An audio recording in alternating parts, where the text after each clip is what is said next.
সম্মানিত সুধী আসসালামু আলাইকুম। দেখুন দর্শক, আমি কিন্তু আজকে চলে আসলাম এখন আমার সেই মিষ্টি কুমড়া এবং শশার জমিতে। সে যেই শশার জমিটা ছিল ওই জমিটা কিন্তু মাচাটা রেডি করা হয়েছে। যে জমির মাচাটা কিন্তু পড়ে গেছিল, মাচাটা কিন্তু রেডি করা হয়েছে এবং এই মাচার রেডি করার পর কিন্তু এখন আমি আগাছানাশক দিয়ে দিব এই যে ব্যাটাকশন এবং ক্লোনি, এই দুইটা মিক্স করে গাছগুলা মারার জন্য কিন্তু আমি ব্যবহার করব। এখন এই বালতিতে কিন্তু প্যারাকট জাতীয় ওষুধ এগ্রিসোর্সে ব্যাটাকশন মিক্স করা হয়েছে এবং এই সমস্ত জমিটাতে কিন্তু এখন স্প্রে করে দিয়ে দেওয়া হবে। স্প্রে করে দিয়ে কিন্তু এখন লাউ লাগিয়ে দেওয়া হবে। দেখুন দর্শক, আমার মাচাটা কিন্তু অনেক মজবুত করছি এখন, এবং এই জমিটা প্রায় 1 বিঘার উপরে, প্রায় 40% মতো হবে। এই জমিটাকে কিন্তু এখন প্রস্তুত করা হয়েছে। দেখুন, প্রত্যেকটা খুঁটির গোড়ায় গোড়ায় কিন্তু মাটি তুলে দেওয়া হয়েছে এবং এই কেলটা কিন্তু মিষ্টি কুমড়ার কেল ছিল এবং এই কেলটা কিন্তু ছিল শশার কেল। শশার এভাবে কিন্তু একটি কেলে শশা এবং এক কেলে এর মধ্যে একটি বেডে শশা এবং একটি বেডের মধ্যে মিষ্টি কুমড়া ছিল, এভাবে কিন্তু চাষ করা হয়েছিল। এখন কিন্তু এই জমিটাকে আবার নতুন করে প্রস্তুত করা হচ্ছে। দেখুন দর্শক, কিন্তু ওই যে বেডের নালার মধ্যে কিন্তু পানি, কিন্তু এটা কিন্তু পুরাতন বেডটা। এটার মধ্যে কিন্তু এই যে বাঁশের খুঁটি গোড়ায় গোড়ায় কিন্তু মাদা করা হয়েছে। এই মাদাটাতে কিন্তু এখন প্রতিটা গাছের গোড়ায় গোড়ায় বাঁশের পাল্লার গোড়ায় গোড়ায় কিন্তু মাদা করা হয়েছে। এই পাল্লার গোড়ায় গোড়ায় মাদা বরাবর কিন্তু এখন লাউ লাগিয়ে দেওয়া হবে।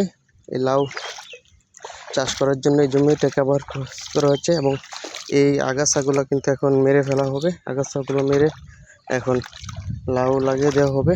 এই লাউয়ের আপডেট কিন্তু নিয়মিত আপনারা পাবেন, আপনাদেরকে লাউয়ের আপডেট দেওয়া হবে।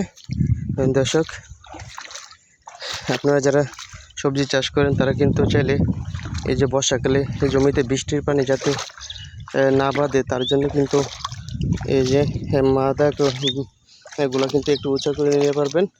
উঁচা করে কিন্তু এখন অসময়ে আনসিজনে কিন্তু আগাম জাতের লাউ লাগিয়ে দিতে পারবেন। লাউ লাগিয়ে দিলে কিন্তু এই যে দেখুন সমস্ত জমিটা লাউ লাগালে কিন্তু এখন একটা ভালো একটা রেট পাওয়া যাবে। এখন দর্শক,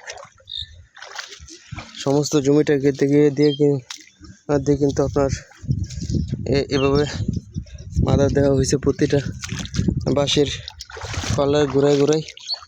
দেখুন, আপনারা যারা বসে আছেন এবং আমাদের এই ব্লকের কিন্তু প্রচুর শত শত বিঘা জমি এখন পড়ে আছে, আর কিন্তু 2 মাস পরে যে ধান লাগানো হবে, তারা শুধু একটি সিজন ধান লাগায়, আরেকটি সিজন রবি শস্য জাতীয় ফসল করে কিন্তু ঠিক মতো না উৎপাদন হয় না। কিন্তু যারা সবজি চাষটাকে অনেক কঠিন মনে করে এবং কষ্টের কাজ মনে করে তাই কিন্তু করে না, কিন্তু তারা কিন্তু সেই কথাটাও জানে না যে 1 বিঘা জমিতে যদি সবজি চাষ করা যায় ঠিক মতন, তাহলে কিন্তু 10 বিঘা জমির ধানের যে পরিমাণ লাভ হবে তার চেয়ে কিন্তু বেশি লাভ করা সম্ভব। এই যে দর্শক, এখানে পরিশ্রম আছে, পরিশ্রম হলেও কিন্তু এখানে লাভবান আছে। কেউ যদি চাইলে 1-2 বিঘা জমিতে সবজি চাষ করে তাহলে কিন্তু তার ভালো একটা উপার্জনের সোর্স হয়ে যাবে, কিন্তু করে না, কষ্টের কথা চিন্তা করে।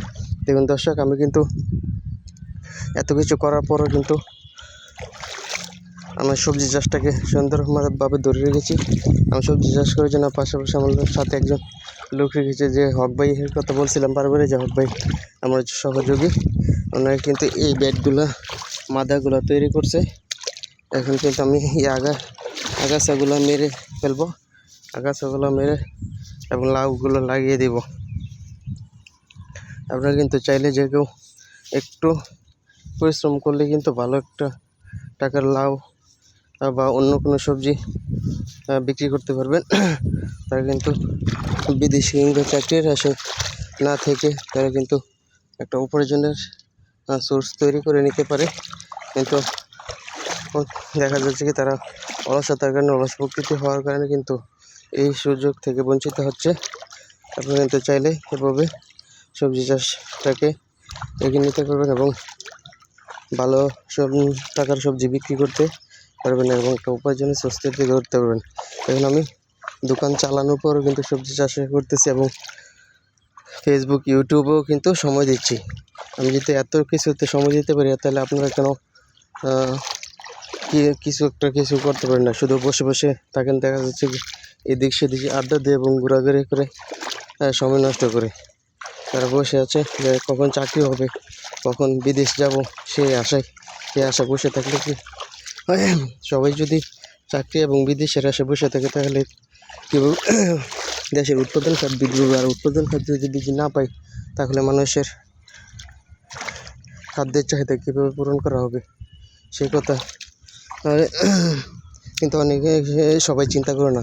যদি সে কথা চিন্তা করতে, তাহলে কিন্তু দেশের উৎপাদন বৃদ্ধি পেত এবং দ্রব্যমূল্যর নিয়ন্ত্রণে থাকতো। আজ আর কথা বাড়াবো না। ধন্যবাদ সবাইকে। আসসালামু আলাইকুম।